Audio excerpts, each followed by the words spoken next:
Hey guys, welcome back to my channel. If you're new here, I just want to say welcome. Please don't forget to click subscribe if you haven't already. If you liked this video or if it was helpful, give it a big thumbs up. Today I will show you how to make a Minnie head in Cricut Design Space.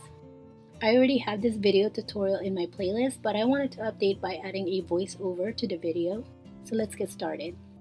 On the left side panel, let's grab a shape and choose a circle.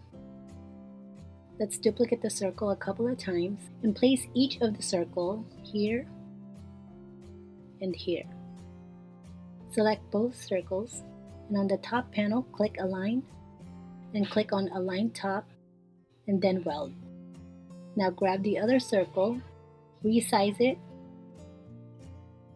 select the circles and go back to the top panel and click Align and then choose the Align Horizontal and then Weld.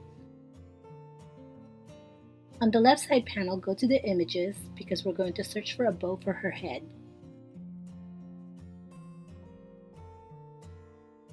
I'm going to pick this bow and then click Insert. Then take the bow and place it on top of her head.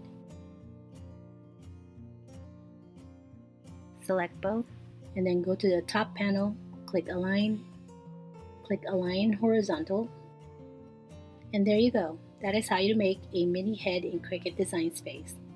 Alright you guys, if you enjoyed this video, don't forget to like or leave a comment if you have any questions. And if you want to see more, please don't forget to click subscribe. Thank you for watching and I'll talk to you guys later.